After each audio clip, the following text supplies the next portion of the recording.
Yes, sir. Yes, sir. Okay, let's start now. ठीक है, सो अभी तक जितना भी हम लोगों ने किया, आप लोगों ने आई होप की प्रैक्टिस भी कर ली होगी अच्छे से। जो प्रीवियस अभी जितने भी हम लोगों ने किया, लास्ट किया था डिस्पर्शन, सो प्रैक्टिस कर ली थी सैटरडे, और इसका 2 दिन का टाइम मिला था आपको।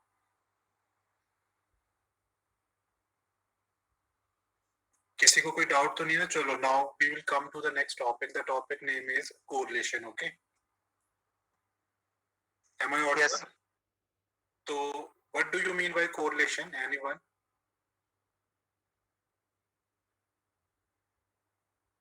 यस,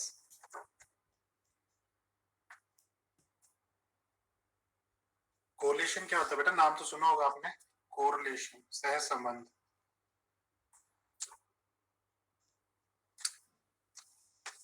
अरे कोई तो बोल दो जिसने पढ़ा होगा, इको पढ़ा होगा कुछ बच्चों ने।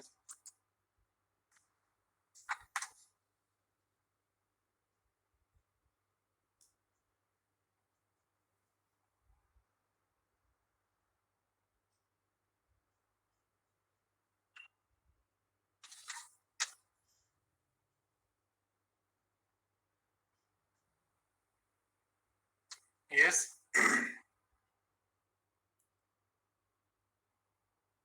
कोरिलेशन किसी को क्लियर नहीं? कोरिलेशन क्या होता है? यस और नो? No, sir. ओके, हाँ बेटा, कुछ भी है, यस नो में आंसर कीजिए आप, ठीक है? No problem.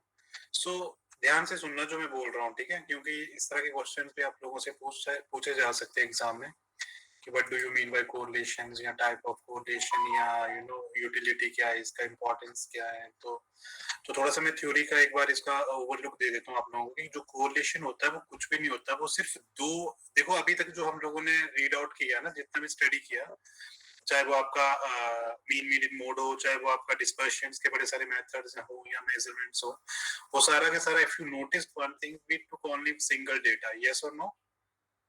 एक ही डेटा कर लिया था ना, अभी कंपैरेटिवली स्टेटमेंट हमने कहीं पे भी नहीं देखा, सिर्फ एक वेरिएबल से उठाया था हमने, एक वेरिएबल के बेसिस पे हमने क्वेश्चंस को किया है कि नहीं?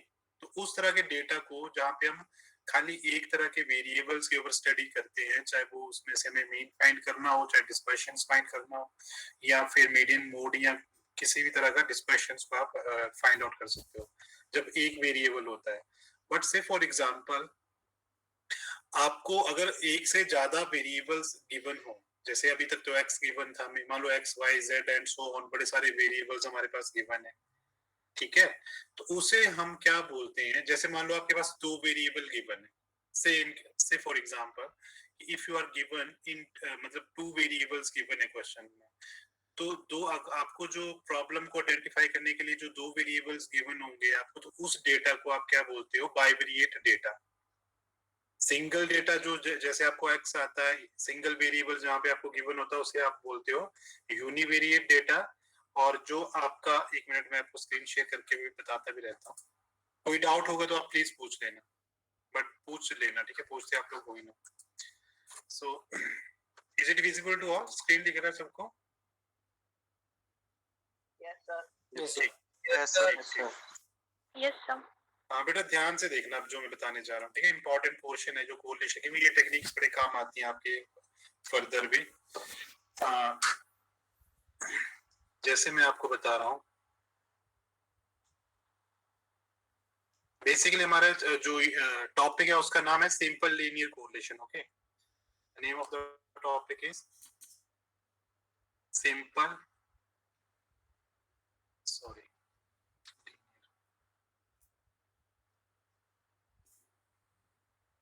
सिंपल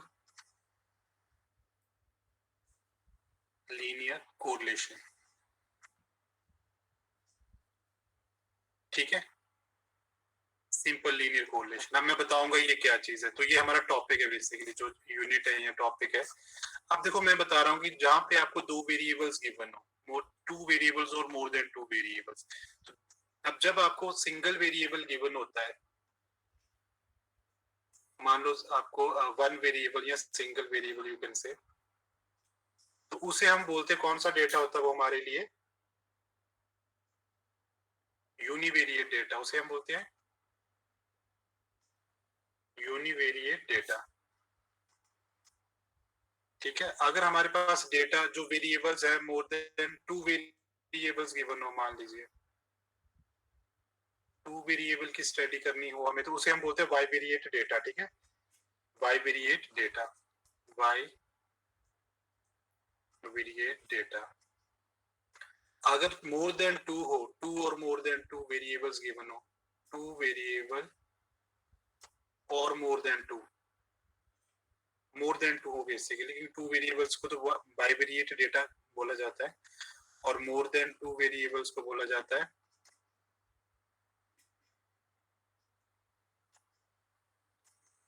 जहां पे मोर देन 2 वेरिएबल्स गिवन होते हैं उसे हम बोलते हैं मल्टीवेरिएट डेटा। पता होना चाहिए आपको, मल्टीवेरिएट डेटा। देखो 3 तरह का डेटा का स्टडी किया जाता है कि यूनिवेरिएट डेटा जो अभी तक हम लोगों ने रीड आउट किया, सारा स्टडी कर लिया है। अब बाइवेरिएट डेटा, बाइवेरिएट डेटा में बेसिकली जब 2 वेरिएबल्स के कंपैरिजन या 2 वेरिएबल्स को स्टडी करते हैं हम इकट्ठे किसी एक मेथड से, चाहे वो कोरिलेशन हो, चाहे वो रिग्रेशन हो, चाहे कोई और मेथड हो, तो वो जो डेटा, भी मैं सिर्फ डेटा की बात कर रहा हूँ, वो जो 2 वेरिएबल्स गिवन होंगे उन्हें बाइवेरिएट डेटा बोला जाता है। इसी तरह से मोर देन 2 वेरिएबल्स गिवन हो तो उसे हम बोलते हैं मल्टीवेरिएट डेटा। ओके, तो ये 3 तरह का डेटा, मतलब जहाँ पे सिंगल वेरिएबल, 2 डबल वेरिएबल या मोर देन 2 वेरिएबल्स गिवन हो, तो इस तरह से हम इसको डिस्टिंग्विश करते हैं इनका। अब क्वेश्चन ये आता है कि कोरिलेशन क्या है, जो हमारा टॉपिक है, व्हाट इज कोरिलेशन, और सिंपल लीनियर क्या है। तो सबसे पहले सिंपल लीनियर को छोड़ दो, अभी इसको रहने दो। अब मैं बताता हूँ पहले कोरिलेशन होता क्या है। कोरिलेशन बेटा कुछ भी नहीं होता, but correlation is the study of to find the association of the 2 variables, या यू कैन से कि degree of relationship between the 2 variables कितनी है। जैसे मान लो कोई x वेरिएबल है, कोई y वेरिएबल है। अब जैसे मान ले हमें 2 डेटा का स्टडी करना है कि जो रेनफॉल होता है, ठीक है, जो सीजनल होता है या मॉनसून की वजह से जो भी होता है, उसकी वजह से क्रॉप्स में कितना, मतलब कि प्रोडक्शन कितना इंक्रीज होता है, या हम फर्टिलाइजर कितना यूज करते हैं। तो बड़े सारे वेरिएबल्स है हमारे पास, यस और नो, कि रेनफॉल की डिग्री कितनी Yes, है, sir. कितना मतलब सीजनल कितना, मतलब कितने सेंटीमीटर में हम उसे देखते हैं ना, कितना रेनफॉल हुआ है, तो उसकी वजह से कितना आपका, जैसे फॉर एग्जांपल प्रोडक्शन या इंक्रीज हुआ है किसी क्रॉप्स का पर्टिकुलर, से फॉर एग्जांपल व्हीट या और कोई आप क्रॉप ले सकते हो। और थर्ड हो सकता है अपने फर्टिलाइजेशन ज्यादा यूज किया हो, जैसे यूरिया वगैरह जो यूज करते हैं आप लोग, या कोई और फैक्टर हो सकता है। तो मतलब बड़े सारे वेरिएबल्स हो सकते हैं। बट जब मैं बात कर रहा हूँ कोरिलेशंस की, और मैं बात कर रहा हूँ सिंपल लीनियर कोरिलेशन की, दैट मीन्स कि कोरिलेशंस क्या है, 2 वेरिएबल्स के बीच में रिलेशनशिप कितना एग्जिस्ट करता है। ठीक है, जैसे मान लीजिए कि रेनफॉल और जो प्रोडक्शन ऑफ क्रॉप्स है वो आपस में कितना कोरिलेटेड है, ज्यादा रेनफॉल होने से ज्यादा प्रोडक्शन हो रही है, कम रेनफॉल होने से कम प्रोडक्शन हो रही है, वाइस वर्सा भी हो सकता है। ठीक है, तो कोरिलेशन मीन क्या होता है कि मतलब कि it's a study of basically to find the relationship या degree of relationship between 2 variables, 2 variables के बीच में कितना आपस में एग्जिस्ट एसोसिएशन है, मतलब कितने आपस में वो कितना आपस में कोरिलेटेड है वो। ठीक है, क्लियर हो गया। जो कोरिलेशन कुछ भी नहीं होता, सिंपल सा ही, correlation is the measurement to find the relationship between 2 variables. Okay, is that clear to all. 2 और मोर देन 2 भी होता है, बट अभी हम 2 इसलिए बोल रहे हैं, मैं यूज कर रहा हूँ टर्म, क्योंकि यहाँ पे मैं सिंपल लीनियर कर रहा हूँ। सिंपल लीनियर कोरिलेशन में हम 2 ही स्टडी करते हैं वेरिएबल्स को, एक्स वाई या वाई जेड जो भी है। तो कोरिलेशन क्लियर हो गया। पहले कोरिलेशन क्या होता है, कुछ भी नहीं होता, इट्स अ रिलेशनशिप बिटवीन या degree of relationship between 2 variables. ठीक है, Yes, sir. Yes, sir. हाँ, तो बस इतना सा है। बट ये कि कोरिलेशन कभी भी कॉजेशन नहीं होता, आपको पता होना चाहिए। ये फोरकास्ट नहीं किया जा सकता कि इतना रेनफॉल हुआ तो इतना प्रोडक्शन हुआ है। तो या फिर आप ये मान के चलो, जैसे मान लीजिए मेरे पास डेटा है, डेटा लेता हूँ मैं, मान लीजिए एडवर्टीजमेंट एक्सपेंडिचर किया मैंने, एडवर्टीजमेंट एक्सपेंसेस किए मैंने, और मेरी सेल्स पे क्या इम्पैक्ट पड़ा। क्लियर, 2 वेरिएबल है, एक क्या है एडवर्टीजमेंट का जो एक्सपेंसेस किए मैंने, और सेल्स अप या डाउन जो भी। मान लीजिए पहले मैंने ये इन 1000 है मान लीजिए, ठीक है, अमाउंट जो है, और सेल भी इन 1000 ही मान के चलो। मान लीजिए मैंने एडवर्टीजमेंट पे किया रुपीज 50,000 का एक्सपेंडिचर, तो मेरा सेल कितना हो गया, मान लीजिए 250,000, मतलब कितना, 2.5 लाख हो गया ना। अगर मैं कितना खर्च कर रहा हूँ 50,000 rupees, if I am expense करता हूँ मैं अपना एडवर्टीजमेंट एक्सपेंसेस पे, एडवर्टीजमेंट पे स्पेंड करता हूँ, तो मेरा जो सेल्स है वो 250,000, मतलब कि 2,50,000 होता है। इसी तरह से मैंने इसको बढ़ा दिया, 70,000 कर दिया, तो मेरा ये चला गया मान लीजिए 300,000, 3 लाख हो गया। अगर मैंने इसको मान लीजिए कि 100 कर दिया, तो मान लीजिए ये मेरा हो गया 450 हो गया अराउंड। तो इस तरह से सो ऑन, या मान लीजिए मैंने नेक्स्ट ईयर क्या कर दिया, कम कर दिया, मैंने क्या कर दिया 20,000 कर दिया, और मेरा सेल कितना हो गया, से फॉर एग्जांपल मेरा सेल हो गया 150, ठीक है, इस तरह से। Is that clear? एक मेरा वेरिएबल हो गया क्या, मान लीजिए ये जो एडवर्टाइजमेंट एक्सपेंसेस है उसको मैंने एक्स दे दिया नाम, और सेल को मैंने वाई दे दिया नाम, ठीक है। अब इससे क्या देख रहे हो कि जैसे जैसे मेरा एक्सपेंसेस बढ़ा रहा हूँ किस पे, एडवर्टाइजमेंट एक्सपेंडिचर, मतलब एडवर्टाइजमेंट पे खर्चा ज्यादा कर रहा हूँ, तो मेरी सेल्स भी इंक्रीज हो रही है, यस और नो? और जैसे मैंने कम किया तो मेरी सेल डिक्रीज होगी मेरी सर। तो इसीलिए जो कोरिलेशन है ना, सिर्फ कोरिलेशन का मतलब है कि find the relationship between two variables और मोर देन टू वेरिएबल्स, ठीक है। अब ये है कि इसका मतलब कॉजेशन नहीं है कि मतलब कि आप आगे इसके बेसिस पे आप क्या करने लग पड़ो, फोरकास्ट करने लग पड़ो कि अगर मैं मान लो 150 मतलब 1,50,000 का एक्सपेंडिचर करूंगा तो मेरी सेल कितनी होगी, तो या इसके बेसिस पे आप फोरकास्ट नहीं करोगे, जो प्रीवियस डेटा ऑलरेडी आपका गिवन है कि इस तरह से।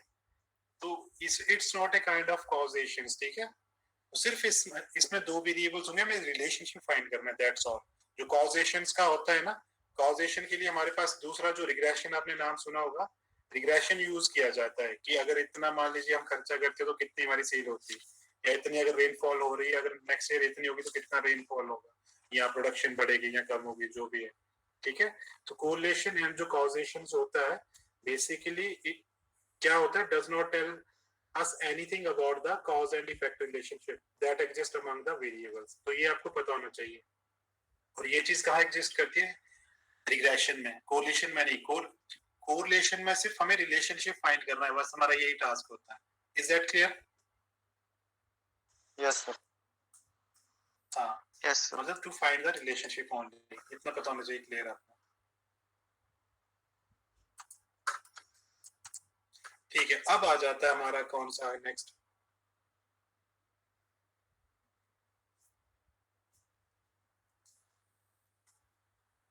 अब हमारा आ जाता है next type of correlation, types of, ये इंपॉर्टेंट है, ठीक है। कोरिलेशन दिख रहा है ना सबको? Yes sir. सबसे पहला होता है yes sir. Positive and negative को, पॉजिटिव कोरिलेशन होता है, मैं ये अलग अलग करके बता रहा हूँ, ठीक है, वैसे ही इकट्ठा किया। पॉजिटिव कोरिलेशन, यस सर जो अभी आपने पीछे बताया, मतलब डेटा एक्स और वाई में, तो इसमें जो रिलेशनशिप आपने बताई है ये यही है ना कि जैसे एडवर्टीजमेंट हमने 50,000 का किया तो 250 हो गई सेल्स, यानी हमारी सेल्स इंक्रीज हो रही है। राइट। बट मैं, हाँ, ये सिर्फ हमने रिलेशनशिप फाइंड किया इन दोनों के बीच में कि जो आपका एडवर्टीजमेंट पे एक्सपेंस कर रहे हो आप लोग ना, तो उस पे कितना रिलेशनशिप है, मतलब एडवर्टीजमेंट एक्सपेंसेस का और सेल के बीच में कितना रिलेशनशिप है, दैट्स ऑल, ठीक है। बट उस बेसिस पे आप फोरकास्ट नहीं करोगे कि अगर मैंने इतना खर्चा करूंगा तो मेरी सेल इतनी बढ़ेगी। वो वाला टास्क जो होता है वो रिग्रेशन के थ्रू फोरकास्ट किया जाता है, जो नेक्स्ट टॉपिक है हमारा। कोरिलेशन में सिर्फ कई बार हमें पूछा जाता है कि दोनों के बीच में रिलेशनशिप कितना है, तो रिलेशनशिप आप उनको बोल के स्टेटमेंट के थ्रू तो बता नहीं पाओगे ना, उनको डेटा चाहिए, नंबर चाहिए ना, तो नंबर के थ्रू हम कोरिलेशन वाला मेथड यूज करते हैं, फिर उनको रिलेशनशिप बताते हैं कि दो वेरिएबल्स में इतना कोरिलेशन है आपस में, ज्यादा कोरिलेटेड है या लेस कोरिलेटेड है, मोर कोरिलेटेड है, तो अभी वो आएगा, डिग्री ऑफ कोरिलेशन भी आएगा, वो मैं बताऊंगा। But before that I am talking about types of correlations. Okay, तो टाइप्स ऑफ कोरिलेशन में, सर हाँ बेटा बोलो. सर जो आप रिग्रेशन बता रहे हो वो समझ में नहीं आ रहा. नहीं, रिग्रेशन मैं कंफ्यूज अभी मत हो, वो अलग टॉपिक है बेटा, वो इसके बाद वाला यूनिट है.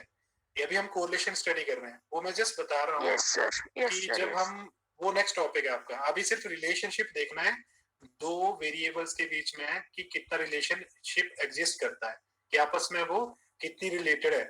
ठीक है, जैसे मान लीजिए यस कि सर, स्टूडेंट्स हैं, नंबर ऑफ स्टूडेंट्स हैं, उनके मार्क्स हैं, जैसे हिस्ट्री में कितने हैं, से फॉर एग्जांपल इको में कितने हैं, मैथ्स में कितने हैं, स्टैट्स में कितने हैं. तो आप दो कोई पेपर उठा लोगे, दो वेरिएबल्स हो जाएंगे वो, फिर उनके बीच में रिलेशनशिप फाइंड करोगे. मैथ्स में जिस बच्चे के नंबर अच्छे हैं, हो सकता है वो किस में भी अच्छे हो, स्टैट्स में भी अच्छे हो, फिजिक्स में भी अच्छे हो, तो इस तरह से. बट अभी डिटेल में मैं सिर्फ पहले आपको टाइप्स बताता हूँ, उसके बाद क्वेश्चंस पे आएंगे हम लोग. मैं सिर्फ थ्योरी का पोर्शन बता रहा हूँ. अगर यहाँ पे कोई डाउट है तो आप पूछ सकते हो. पहली बात, कोरिलेशन दो वेरिएबल्स के बीच में फाइंड किया जाता है, टू और मोर देन टू के बीच में. कोरिलेशन होता क्या है? कोरिलेशन सिर्फ, मैं बार बार I am using one term, only and only to find the degree of relationship between two और मोर देन टू वेरिएबल्स. ठीक है, बट यहाँ पे हम सिंपल लीनियर कोरिलेशन पढ़ते हैं. सिंपल लीनियर कोरिलेशन का मतलब क्या होता है कि हम सिर्फ दो ही वेरिएबल को यूज करते हैं.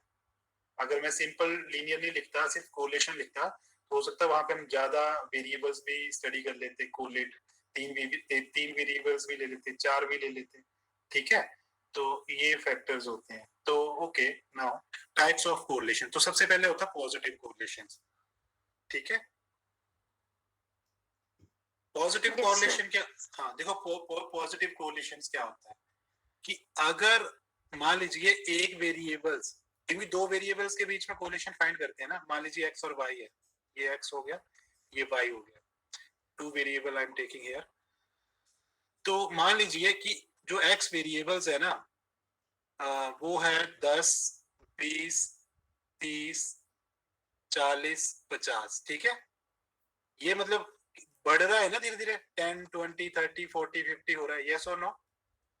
Yes sir. यस सर, तो पॉजिटिव कोरिलेशन क्या होता है कि जब एक वेरिएबल्स बढ़ता है तो दूसरा भी बढ़ता है. जैसे मान लो ये एक है, दो है, तीन है, चार है, ये पांच है या 10, इसको आप 11, 12, 13, 14, 15 भी कर सकते हो. ठीक है, इस तरह से बोलने का मतलब ये है कि जो एक वेरिएबल अगर आपका बढ़ेगा, बढ़ रहा होगा, और दूसरा भी बढ़ रहा होगा, इस तरह से आपके पास दो वेरिएबल्स गिवन है और दोनों का डेटा का फ्रीक्वेंसी इस तरह से है कुछ, तो इसका मतलब ये कौन सा कोरिलेशन है?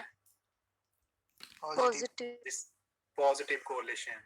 अगर मान लीजिए, अभी इसी में चेंज कर देता हूं, अगर मान लो मेरा उल्टा है, पहले मान लो 50 है, फिर 40 है, 30 है, 20 है, 10 है, और ये 5 है, 4 है, 3 है, 2 है, 1 है, तो ये क्या हुआ? नेगेटिव.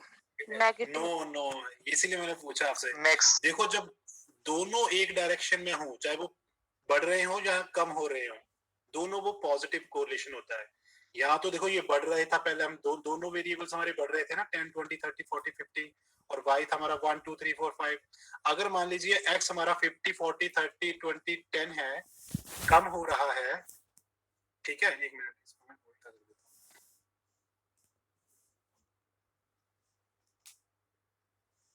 अगर मान लो हमारा उल्टा है, ये मतलब कम हो रहा है, और दूसरा वेरिएबल भी कम हो रहा है, या तो दोनों वेरिएबल इंक्रीज हो रहे होते हैं तो पॉजिटिव कोरिलेशन होता है, या फिर दोनों के दोनों वेरिएबल डिक्रीज हो रहे हैं, मतलब एक ही डायरेक्शन है, चाहे वो इंक्रीज हो रहे हैं चाहे वो डिक्रीज हो रहे हैं. That means that kind of a correlation exists. Which kind of a correlation is that? Positive correlations. ठीक है, यस. क्लियर? यस इसमें सर, किसी को कोई डाउट है? देखो, अब No, मैं सिंपल no. सा यूज कर रहा हूँ टर्म, फिर भी किसी को तो समझ में आया, मतलब कि जो x है और y है, यहाँ तो देखो ये बढ़ रहा है और ये भी y भी बढ़ रहा है, तो पॉजिटिव है. पहली बात है कि ये क्या है? Positive correlation. अगर x जो है वो कम हो रहा है और y भी कम हो रहा है, तो तब भी ये क्या है? पॉजिटिव कोरिलेशन है. ठीक है, यस सर, दोनों एक डायरेक्शन में होने चाहिए. बोलने का मतलब क्या है?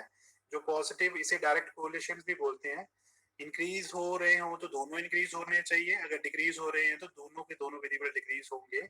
इस तरह के कोरिलेशन को या इस तरह के जो वेरिएबल्स होंगे उसे आप बोलते हो पॉजिटिव कोरिलेशन। अब आ जाता है नेगेटिव कोरिलेशन। क्या होता है?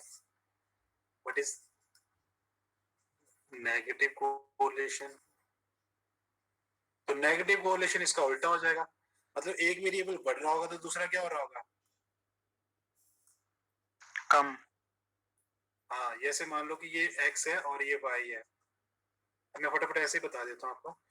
अगर मान लो एक बढ़ रहा है, ठीक है, एक इंक्रीज हो रहा है और दूसरा हमारा क्या हो रहा है? डिक्रीज हो रहा है, ठीक है। तो ये क्या है? उल्टा होगी ना दोनों की डायरेक्शन, x और y दो वेरिएबल्स की। तो this is a kind of negative negative correlation. Very good. अब उल्टा भी हो सकता है, अगर एक बढ़ रहा हो और दूसरा कम हो रहा हो तो तब भी क्या ये नेगेटिव ही है। Negative correlation. तो समझ आ गया ना पॉजिटिव और नेगेटिव का? नेगेटिव का Yes, मतलब ये sir. नहीं कि कम हो रहा है तो नेगेटिव है, मतलब अगर जो दो वेरिएबल्स हैं दोनों एक ही डायरेक्शन में चल रहे हैं, मतलब यहाँ तो बढ़ रहे हैं या फिर कम हो रहे हैं, उसका मतलब क्या, कौन सा कोरिलेशन है? Positive. That is positive correlation, बिल्कुल ठीक। और जो नेगेटिव कोरिलेशन होता है उसमें एक वेरिएबल जो होता है वो दूसरे वेरिएबल के ऑपोजिट होता है, मतलब एक बढ़ रहा होगा तो दूसरा कम हो रहा होगा, या पहला कम हो रहा है तो दूसरा बढ़ रहा होगा। इसी तरह से नेगेटिव कोरिलेशन होता है, ठीक है ना? यहाँ तक क्लियर है? Yes, sir. Yes sir. ठीक है, गुड। किसी को कोई डाउट होगा तो प्लीज पूछ लेना, ठीक है? ओके, तो अब थर्ड पे आ जाते हैं। Third type of correlation is what? That is your simple correlation. Simple correlation. अब बेसिकली सिंपल कोरिलेशन क्या होता है पता होना चाहिए, थ्योरी का क्वेश्चन आ सकता है कि टाइप ऑफ कोरिलेशन दो हो गया, पॉजिटिव नेगेटिव। सिंपल कोरिलेशन पता क्या होता है? मैं बताता हूँ, बिल्कुल सिंपल है। कि जब मान लीजिए कि ये जो सिंपल कोरिलेशन होता है ना, it involves the study of only two variables, ठीक है। कि मतलब कि आपको मान लो कि हम कभी भी दो वेरिएबल को लेके स्टडी करते हैं ना, मतलब कि x और y या y और z या whatever may be the case, दो only two variable takes for the study. जहाँ पे दो वेरिएबल्स को लिया जाता है टू फाइंड द कोरिलेशन, उसे हम बोलते हैं सिंपल कोरिलेशन। ये तो क्लियर है ना? सिंपल में कुछ भी नहीं है, सिर्फ दो वेरिएबल्स को स्टडी, क्योंकि कोरिलेशन तो बड़ी तरह का होता है। अब इसके बाद आता है फोर्थ पॉइंट पे, partial correlation. Partial correlation, okay. Partial correlation क्या होता है? पार्शियल कोरिलेशन में स्टडी, यस सर जैसे हम मान सकते हैं कि सिंपल कोरिलेशन में पॉजिटिव और नेगेटिव कोरिलेशन आ सकते हैं। ऑब्वियस सी बात, को रिलेशन तो कोई भी हो सकता है, कोई मैटर ही नहीं करता है ना। वो मैं बताऊंगा अभी जब हम डिग्री बताऊंगा ना। मैं सिर्फ अभी टाइप्स Okay, बता रहा हूँ कि सिंपल में आ सकता है, मतलब नेगेटिव भी आ सकता है, पॉजिटिव भी आ सकता है। इन्हीं दो वेरिएबल के बीच में रिलेशनशिप फाइंड कर रहे हैं हम, ठीक है। तो वो पॉजिटिव भी आ सकता है, नेगेटिव भी आ सकता है, वो हमें नहीं पता, पर जब हम मेथड यूज करेंगे तब हमें पता चलेगा वो नेगेटिव है या पॉजिटिव है। Clear? Okay sir. Okay, then है पार्शियल कोरिलेशन। देखो पार्शियल कोरिलेशन में कुछ नहीं होता, बट देखो सिंपल कोरिलेशन में तो सिर्फ स्टडी के लिए टू वेरिएबल्स लिए जाते हैं, बट जो पार्शियल कोरिलेशन होता है यहाँ पे आपको बड़े सारे कोरिलेशन, मतलब बड़े सारे वेरिएबल्स दिए होते हैं, but you pick only two variables for the study purpose, ठीक है। Yes, sir. क्लियर? मतलब होता क्या है कि it involves the study of three or more then variables, but हम जब स्टडी करते हैं अपनी, we will consider only two variables to be influencing each other. मान लीजिए कि अभी आपके जो मार्क्स आते हैं फाइनल पेपर में, ठीक है, वो डिपेंड करता है कि आपने थ्रू आउट सेमेस्टर कितनी स्टडी की, ट्यूशंस ली या नहीं ली, या फिर आपने क्लास अटेंड की नहीं की, या आपने मतलब आपके बाकी घर के फैक्टर भी हो सकते हैं, आपके इनकम स्टेटस हो सकता है, अभी किसी के पास लैपटॉप है नहीं है, तो बड़े सारे फैक्टर्स हो सकते हैं। अगर मानो मैं सब वेरिएबल्स को रखूंगा तो मेरे पास मल्टीपल वेरिएबल्स हो जाएंगे। तो बट जब मैं पार्शियल कोरिलेशन की बात करूंगा तो यहाँ पे three or more than three variables, but I will pick only two variable for my study purpose. हो सकता है मैं आपकी सिर्फ क्लास की अटेंडेंस का लूं एक वेरिएबल्स, और दूसरा आपका क्या नाम है, असाइनमेंट टेस्ट वगैरह में क्या स्कोर है, तो इस तरह से मैं देखूं आपका। क्लियर? तो मतलब we have multiple variables, but we will take only two variable for the study purpose. That kind of a correlation is known by partial correlation. Simple में दो ही दिए होते हैं, ठीक है, उसमें कोई पिक करने की जरूरत ही नहीं होती। जैसे अभी मैं आपको एक एग्जांपल दे रहा था कि सेल्स के और भी बड़े सारे फैक्टर हो सकते हैं। जैसे आपको एक तो एडवर्टीजमेंट एक्सपेंसेस बढ़ा रहे हो या घटा रहे हो, जो भी है उसकी वजह से सेल इम्पैक्ट हो रही है। हो सकता है दूसरा सेल की प्रोडक्शन की वजह से भी कुछ हो रहा हो, प्रोडक्शन ही कम हो रही है, वहां पे डिमांड ज्यादा है, डिमांड का भी तो फैक्टर होता है ना। और बाकी इनकम ऑफ जो कस्टमर है उस पर भी डिपेंड करता है, टेस्ट ऑफ कस्टमर डिपेंड करता है, तो बड़े सारे फैक्टर होते हैं। But we will pick only two variables in case of partial correlation. But जब सिंपल की बात करते हैं तो वहां पे हमें दिए ही दो होते हैं, तो दो को ही स्टडी करना होता है, उसमें फाइंड करना कि कोरिलेशन एग्जिस्ट करता है कि नहीं। अगर करता है तो कितना करता है, करता है तो नहीं, मतलब पॉजिटिव है तो कितना पॉजिटिव है, नेगेटिव है तो कितना है। बेसिकली जो कोरिलेशन का रेशो लाई करता है या डिग्री लाई करती है वो +1 से लेके -1 के बीच में ही होती है, ठीक है। ये चीज आपको पता होनी चाहिए। एमबीए के कैट के एग्जाम में पूछा जाता है कि जो कोरिलेशन का डिग्री कहाँ लाई करता है, तो that lies always in between somewhere in +1 और -1। तो वो मैं अभी बताऊंगा आगे। चलो ये पार्शियल के बाद आ जाता है हमारा मल्टीपल कोरिलेशन। ये आ गया आपको। मल्टीपल कोरिलेशन क्या हो गया? More than 2। हाँ राइट, यहाँ पे स्टडी के लिए, बट ये आपके सिलेबस में नहीं है, ठीक है। यहाँ पे स्टडी के लिए आप मोर देन 2 3 भी ले सकते हो, 4 भी ले सकते हो। तो जैसे सेंसेक्स काम करता है आपका, ठीक है, जो इंडिकेटर है उसका, वो बड़े सारे मल्टी फैक्टर्स के ऊपर डिपेंड करता है, तभी वो आपको इंडिकेशन देता है कि मार्केट अप गया या डाउन। जरूरी नहीं है कि मार्केट डाउन जाए तो आपका पैसा भी डूबेगा। बड़े सारे लोग जो मार्केट जब 1000 डिग्री में 1000 नंबर नीचे गया था तब भी लोगों ने पैसा कमाया था। तो बड़े सारे फैक्टर्स होते हैं। तो multiple correlations mean where we takes for the study purpose 3 or more than 3 variables. Is that clear till here? Yes or no? Yes. ठीक है, हाँ ठीक है। अब आ जाते हैं, उसके बाद हमारा आ जाता है लीनियर और नॉन लीनियर कोरिलेशन। लीनियर और नेक्स्ट है लीनियर कोरिलेशन। अब लीनियर कोरिलेशन क्या होता है? बेसिकली जब दो बेसिकली जो कोरिलेशन बिटवीन टू वेरिएबल के बीच में जब हम फाइंड करते हैं, ठीक है, तो उसे हम बोलते हैं पहली बात की लीनियर कोरिलेशन। एक तो चीज मैंने बता दी, लीनियर मतलब जहाँ पे हम दो वेरिएबल, या ऐसे सिंपल लीनियर कोरिलेशन भी बोला जा सकता है। सिंपल वर्ड मैंने यूज किया था ना, सिंपल चैप्टर का नाम ही क्या था आपका? Simple linear correlation. बट अब लीनियर देखो, लीनियर वर्ड क्यों यूज करो? सिंपल का मतलब तो ये हो गया कि आपका टू वेरिएबल, यहाँ पे आपको पूरे चैप्टर में दो ही वेरिएबल को स्टडी करना होगा। आपके चैप्टर का नाम क्या था? टॉपिक का नाम सिंपल लीनियर कोरिलेशन। सिंपल का मतलब क्या हो गया? दो वेरिएबल्स आप स्टडी करोगे, एक्स और वाई या जो भी होंगे। और लीनियर का मतलब होता है कि जो एक वेरिएबल जिस रेशियो से बढ़ रहा होता है, दूसरा वेरिएबल भी उसी रेशियो से बढ़ता है। जैसे मान लीजिए आपके एक्स रेशियो, एक्स वेरिएबल है और वाई है। एक्स मान लो आपका कितना है? 2, 5, 7 और मान लीजिए ये हो गया आपका 7 के बाद 9, 11, इस तरह से कुछ हो गया, ठीक है। तो ये भी हमारा वैसे ही होगा। मान लीजिए 12 है, 15 हो जाएगा, 17 हो जाएगा, 19 हो जाएगा। मतलब बोलने का मतलब ये है कि सेम रेशियो के साथ इंक्रीज हो रहा होता है, ठीक है। जिस मतलब कि the correlation between two variable is said to be linear if the amount of change in जो वन वेरिएबल है tends to be bear a constant ratio to the amount of change in the other variables. That is why. Clear? Yes, अब जो sir. Non linear होगा, अब इसी के साथ non linear भी समझ लो, कुछ भी नहीं है। नॉन लीनियर में क्या होगा आपका? जो जिस रेशियो के साथ एक वेरिएबल चेंज होगा, जरूरी नहीं है कि दूसरा भी उसी रेशियो के साथ चेंज हो। मान लो ये 2, 5, 7, 9, 11 मैंने लिया था एक्स। नॉन लीनियर जो नॉन लीनियर में क्या हो जाएगा? वाई। तो हो सकता है 3 हो जाए, 4 हो जाए, 8 हो जाए, 9 हो जाए, 10 हो जाए, कुछ ही हो जाए। तो वो जरूरी नहीं है कि एक वेरिएबल में जिस रेशियो के साथ इंक्रीज हो रहा है या डिक्रीज हो रहा है, दूसरा भी उसी रेशियो के साथ इंक्रीज या डिक्रीज हो। कांस्टेंट रेशियो जरूरी नहीं है। बट जो सिंपल लीनियर कोरिलेशन में क्या होता है कि एक वेरिएबल जिस टेंस के साथ कांस्टेंट रेशियो के साथ बढ़ रहा है, दूसरा भी उसी रेशियो के साथ बढ़ेगा। Is that clear to all?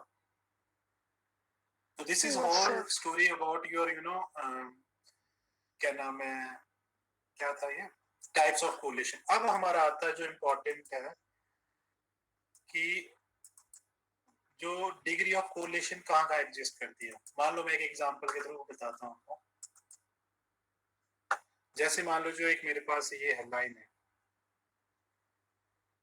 ठीक है, दिख रहा है ना सबको, बीच में हमारा जीरो होता है और राइट हैंड साइड हमारी पॉजिटिव होती है ना टर्म्स, ये 1 हो गया पॉजिटिव रे, ये नेगेटिव का 1 हो गया। क्लियर?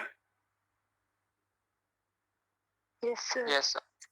अब मैंने आपको बताया जो हमारा कोरिलेशन है वो कहाँ लाई करता है, पॉजिटिव 1 और नेगेटिव 1 के बीच में कोरिलेशन लाई करता है हमारा। एक बात तो क्लियर होगी, अगर जीरो होगा, मान लो दो वेरिएबल के बीच में जो कोरिलेशन हमारा जीरो आएगा तो मतलब यहाँ पे कोरिलेशन एग्जिस्ट ही नहीं करता। But this is very rare, बहुत रेयर होता है कि जीरो कोरिलेशन आए। कोरिलेशन जीरो वही आएगा जैसे मान लीजिए कि आप जो से फॉर एग्जांपल आप किसका और किसका एग्जांपल ले लो कि से फॉर एग्जांपल कि आपका जो साइंस है, साइंस जिसे आप फिजिक्स बोलते हो, मान लीजिए कि आपने सैटेलाइट लॉन्च किया कोई अपने यूनिवर्स में या कि जो भी आपका स्पेस के अराउंड, जैसे मून को आपने भेज दिया और उसका इम्पैक्ट आप मान लो क्रॉप्स पे दिखा रहे हो, तो मुझे नहीं लग रहा वो कोई एग्जिस्ट कर रहा होगा। हो भी सकता, आ भी सकता, बट मैं मान के चल रहा हूँ नहीं आ रहा होगा, तो वो जीरो को नहीं, बट बहुत रेयर होता है क्योंकि आपको क्वेश्चन तो रिलेशनशिप को फाइंड करने के दिए होंगे ना, तो इस तरह के बड़ा रेयर होता है। तो अब हमें पता करना कि डिग्री कितनी तरह की होती है। एक तो हो गया -1, एक हो गया +1। तो अगर ये भी बहुत रेयर होता है कि पूरा का पूरा -1 और +1 आ जाए। अगर मान लो -1 आ जाता है या +1 आ जाता है तो ये कौन सी सिचुएशंस होती है आपकी, this is very very perfect correlation होता है। ये हमारा क्या होता है, perfect correlation. Perfect perfect positive oblique negative correlation. अगर नेगेटिव 1 आता है तो परफेक्ट नेगेटिव कोरिलेशन हो जाएगा। अगर आपका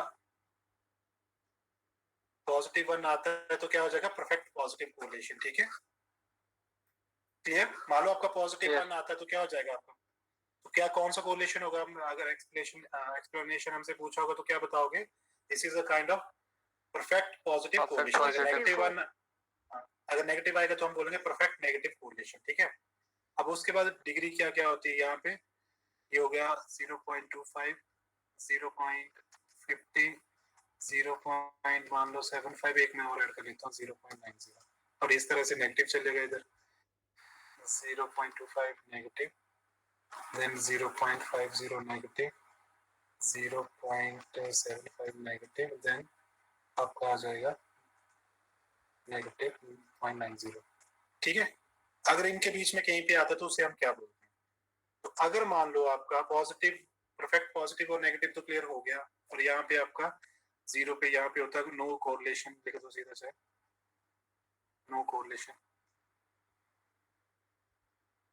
अब अगर मान लो मेरा आ जाता है -1 से लेके -90 के बीच में, यहाँ पे ये वाला मतलब जरूरी पूरा -1 से लेके और -0.90 से लेके, और इधर आता मेरा पॉइंट +90 और +1 के बीच में। अगर इनके बीच में आता है तो वो मेरा कौन सा होगा, वेरी हाई डिग्री कोरिलेशन।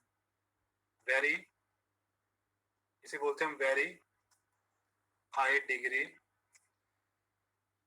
अब इसे आप क्या लिख सकते हो, पॉजिटिव भी हो सकता है और नेगेटिव कोरिलेशन। अगर मान लो -0.95 आया तो क्या बोलेंगे, very high degree negative correlation. अगर मान लो +90 आया हमारा 0.90 तो हम बोलेंगे very high degree positive correlation. ठीक है, यस सर, यस और नो? और इसके बीच में आता है 9.90 से लेके -0.75, और इधर भी सेम। तो ये वाला कोरिलेशन जो होता है इसे हम बोलते हैं क्या, high degree, very high degree या फेयरली हाई डिग्री बोल सकते हो इसे, fairly high degree positive negative जो भी आएगा, पॉजिटिव नेगेटिव कोरिलेशन। और ये होता है 75 के बीच में और 50 के बीच में, मॉडरेट होता है हमारा, मॉडरेट पॉजिटिव और नेगेटिव जो भी आता है, मॉडरेट पॉजिटिव और नेगेटिव कोरिलेशन। और अगर मान लो नेगेटिव 0.50 से नीचे हो और कहाँ तक 0.25 तक हो, और सेम इधर 0.50 से लेके 0.25 पॉजिटिव हो, तो हम इसे बोलते हैं लो डिग्री कोरिलेशन। ये हो गया आपका लो डिग्री पॉजिटिव नेगेटिव जो भी आएगा। और मान लो 0.5 नेगेटिव, ये 5 और 0 के बीच में कहीं पे आता है 0.5 में, इसे आप क्या बोलते हो, यहाँ पे लिख देता हूँ मैं, इसे बोलते हो आप very low degree correlation, very low degree correlation. ठीक है, क्लियर हो गया ये डिग्री। एक होता है देखो वेरी हाई डिग्री, एक परफेक्ट होता है अगर पॉजिटिव और नेगेटिव आ जाए 1 जो भी है वो परफेक्ट होता है। अगर 0.9 के बीच में हो जाए नेगेटिव और पॉजिटिव हो तो वेरी हाई डिग्री होगा। अगर 7.5 के बीच में हो तो वो फेयरली हाई डिग्री या हाई डिग्री भी बोल सकते हो उसे। फिर देन मॉडरेट कौन सा होता है, जो आपसे मैं पूछूंगा जैसे हमारे आंसर आते जाएंगे कि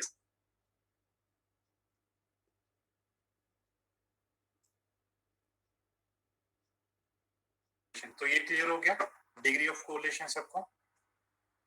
यस सर। ठीक है, अब हमारा नेक्स्ट क्वेश्चन आता है कि कोरिलेशन को फाइंड कैसे किया जाता है। तो उसमें ऑब्वियस सी बात है फॉर्मूलाज होंगे, मेथड्स होंगे ना। तो 3 तरह का मेथड है बेसिकली। तो एक ही इंपॉर्टेंट है इसमें, एक में 2 इंपॉर्टेंट है, 1 2 3। So this is the methods of studying correlation. तो पहला मेथड आ गया आपका स्कैटर डायग्राम।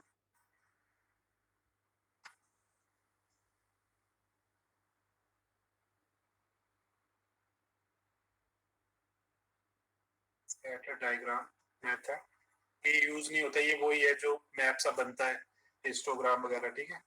और दूसरा है आपका मेन इंपॉर्टेंट जो है ये है Karl Pearson, Karl Pearson's coefficient of correlation, coefficient of correlation. This is very very important. Okay, second Carl Pearson coefficient of correlations. Third आपका rank correlation, rank correlation method. ठीक है, तो 3 मेथड, स्कैटर डायग्राम को छोड़ दो आप, इसमें से नहीं क्वेश्चन आते कभी भी। हमारे पास 2 है, Karl Pearson coefficient of correlation और रैंक कोरिलेशंस। ठीक है, कार्ल पियर्सन को मैं इसके मेथड अभी आज फॉर्मूले बता देता हूं, by tomorrow we will practice the questions. Okay, yes और नो? अभी तक क्लियर हो गया सबको कैसे करना क्या नहीं? और इसमें एक बात ध्यान रखना, इसमें जो हम डायरेक्टली जो निकालेंगे कोएफिशिएंट निकालेंगे, और आपके पास आंसर होना चाहिए कोएफिशिएंट क्यों निकालेंगे। कोएफिशिएंट मतलब कि कोएफिशिएंट ऑफ कोरिलेशन ही आएगा डायरेक्टली, जो हमारा आंसर होगा कोएफिशिएंट ही होगा। उसका रीजन ये है क्योंकि आपके पास 2 वेरिएबल्स गिवन होंगे, 2 वेरिएबल्स आर गिवन जब आप क्वेश्चंस करोगे तो।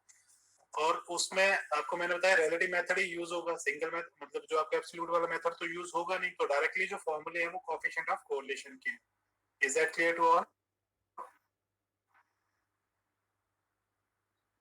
सर लास्ट वाला कौन सा? आप रैंक कोरिलेशन, रैंक RAN के रैंक कोरिलेशन मेथड। ठीक है, आज ही मैं 1 बाय 1 मेथड्स बताता हूं आपको। अगर मान लो आपको कोवेरिएंट्स गिवन है, ठीक है, अगर कोवेरिएंट्स गिवन है, पहले आपको पता होना चाहिए कोवेरिएंट्स कैलकुलेट कैसे होता है, मैं बता दूंगा वो। कोवेरिएंस कुछ भी नहीं है, जो अभी हमने प्रीवियस चैप्टर किया था ना डिस्पर्शन, जो उसी के थ्रू ये मतलब आगे बढ़ रहा है चैप्टर, ये मान के चलो। तो सबसे पहले जो मेथड मैं बताऊंगा डायरेक्टली बताता हूँ कि कोवेरिएंस वाला है। अगर कोवेरिएंस आपको गिवन है, कोवेरिएंस के थ्रू आप बता सकते हो कि कोवेरिएंस के थ्रू आप क्या है कोरिलेशन को कैसे फाइंड करोगे। तो फर्स्ट इज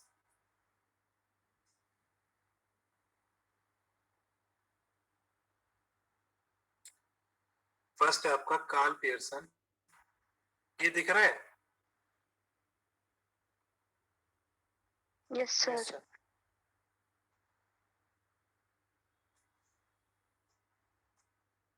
रट लेना इन फॉर्मूलों को, ठीक है अच्छे से, इसीलिए मैं आज से फॉर्मूले करवा रहा हूँ। By tomorrow we will practice the question.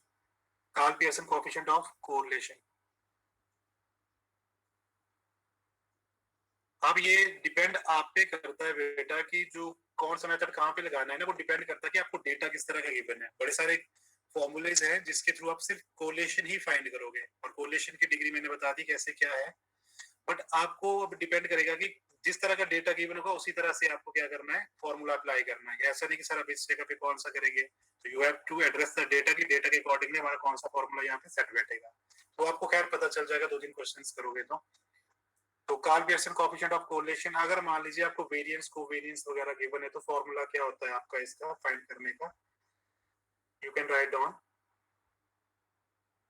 और कोरिलेशन को ना स्मॉल और से स्मॉल जो आर होता है उसे डिनोट करते हैं small r. R is equal to covariance, मैंने को किया मतलब कोवेरिएंस एक्स कॉमा वाई का कोवेरिएंस लेंगे, होल डिवाइडेड करेंगे standard deviation of x into standard deviation of y. तो ये फॉर्मूला है। तो जो कोवेरिएंस होता है बेसिकली एक्स और वाई का, इसको हम ऐसे भी लिखा जा सकता है, covariance of x and y क्या होता है आपको पता है, this is summation of x y by n. तो ये कोवेरिएंस है बेसिकली। तो फॉर्मूला मेन ये वाला है अगर कोवेरिएंस गिवन हो तो, ठीक है। Yes is that clear? ठीक है, अभी आगे करेंगे तो ज्यादा क्लैरिटी होगी, सिर्फ अभी मैं फॉर्मूले बता रहा हूँ इसीलिए। एक तो ये हो गया अगर मान लो कोवेरिएंस वगैरह डेटा गिवन है आपको, तो अगर कोवेरिएंस नहीं गिवन है, मान लो आपको as it is data given है सारा सारा एक्चुअल मीन्स के बेसिस पे, तो सेकंड इसका फॉर्मूला है Karl Pearson coefficient of correlation when deviations are taken from actual mean. ठीक है, अब हम क्या करेंगे, लिख लीजिए, इसे लिखना पड़ेगा आपको। Karl Pearson coefficient of correlation, coefficient of correlation when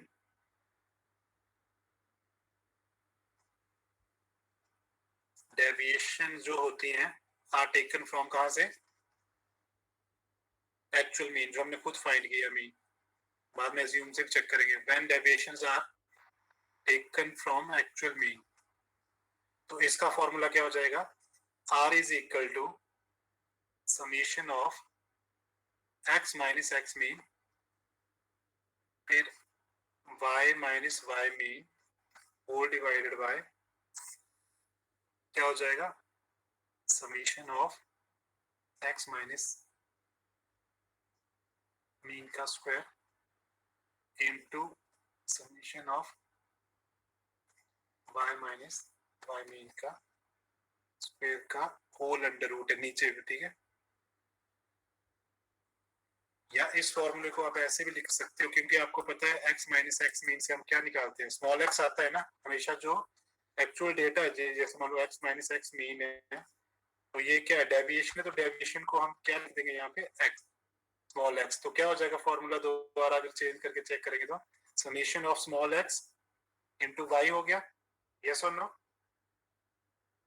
yes y sir. भी ये हो गया ना, y माइनस y का मीन तो स्मॉल y हो जाएगा, तो समेशन ऑफ x y, और यहाँ पे नीचे क्या हो जाएगा, summation of x square into ऐसे कर दो into summation of y square का क्या हो जाएगा, whole under root. Is that clear? तो ये फॉर्मूला बन जाएगा जो मोस्टली आप अप्लाई करो एक्चुअल मीन से, summation of x y whole divided by summation of x square into summation of y square. Is that clear? Yes sir. Yes sir.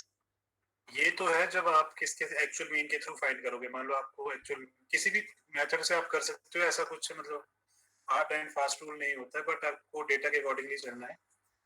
अगर मान लो आपको यही मेथड अप्लाई करना है क्योंकि ये सबसे शॉर्ट फॉर्मूला है फॉर लर्निंग। अब आ जाता है आपका जब आपको Karl Pearson coefficient of correlation, जब ओरिजिनल डेटा जो डेटा गिवन है उसी के थ्रू करना है, कोई आपको डेविएशन नहीं लेना है ऑल दैट। जो डेटा है डेटा के अकॉर्डिंगली इंटरप्रेट करना है और बताना है कि कितना आ रहा है। तो उस केसेस में आर क्या हो जाता है, मतलब r means what, coefficient of correlation क्या हो जाएगा, n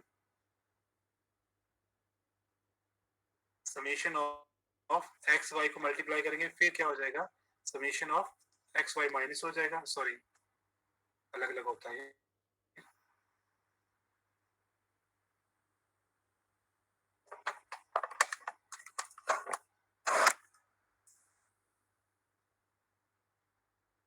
summation of x into summation of y होगा, ठीक है, इनटू समेशन ऑफ y, क्योंकि अलग अलग किया होगा आप लोगों ने टोटल इसका। देन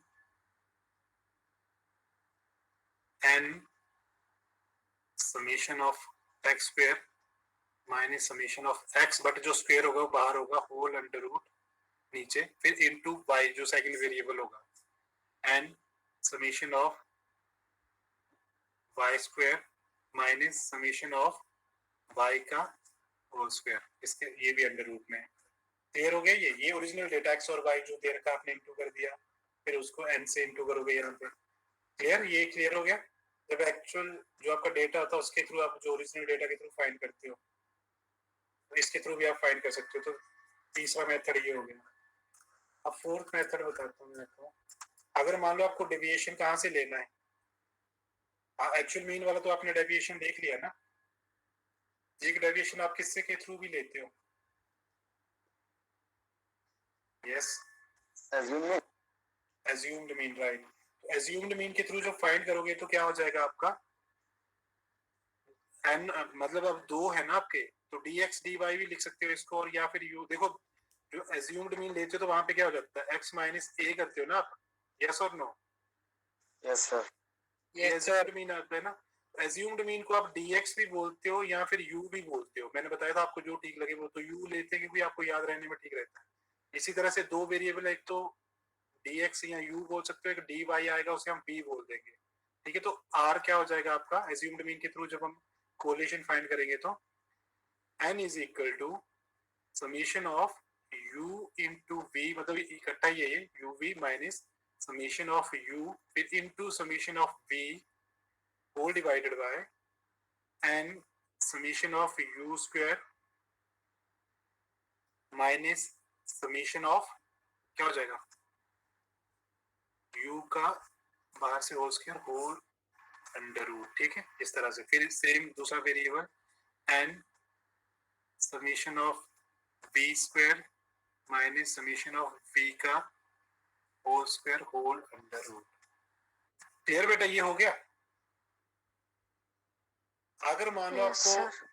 फ्रीक्वेंसी वाला क्वेश्चन आ जाए, वाइब्रेट फ्रीक्वेंसी गिवन होगी, उसमें एक बहुत बड़ा टेबल बनेगा, वो भी मैं बताऊंगा, बट उसमें ये यही फॉर्मूला यूज होगा जो लास्ट वाला है, बट वहां पे फ्रीक्वेंसी की जगह एफ ऐड हो जाएगा, क्लियर। तो जब एफ ऐड होगा तो क्या हो जाएगा, एन समीशन ऑफ एफ क्या हो जाएगा, एफ यू, और ये हो जाएगा summation of f u summation of f b, फिर हर जगह पे एफ एफ हो जाएगा, आप इजीली कर लोगे इसे। बट ये अभी लास्ट में आएगा, इसे भी यूज नहीं करना क्योंकि इसमें टेबल बनेगा बहुत बड़ा है, उसके थ्रू ही होगा ये।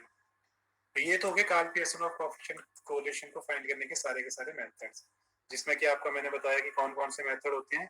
एक तो अगर आपको कोवेरिएंस वगैरह गिवन है तो उसके थ्रू आप फाइंड कर सकते हो, बट मोस्टली ऐसा नहीं होता, अगर होगा तो कर सकते हो। एक आप एक्चुअल मीन मेथड यूज कर सकते हो जो मोस्टली बच्चे यूज करते हैं।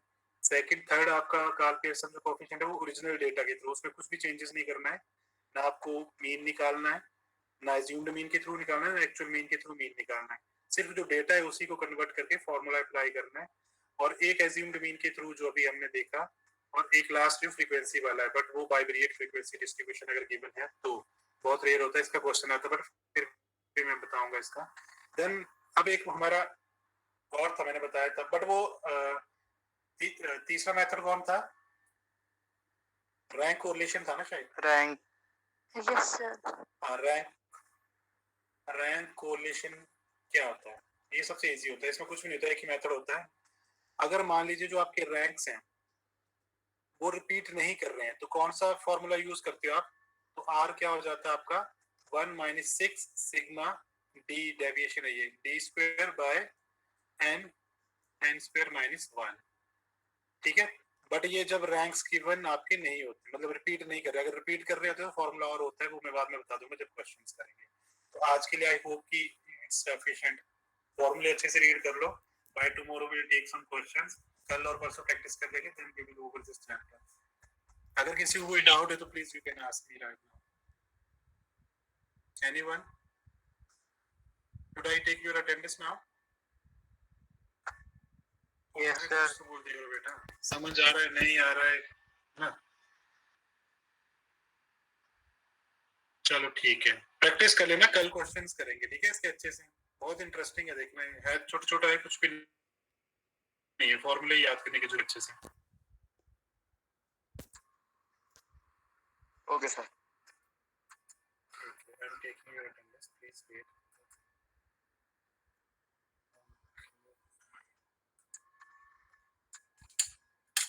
Please attend your roll number.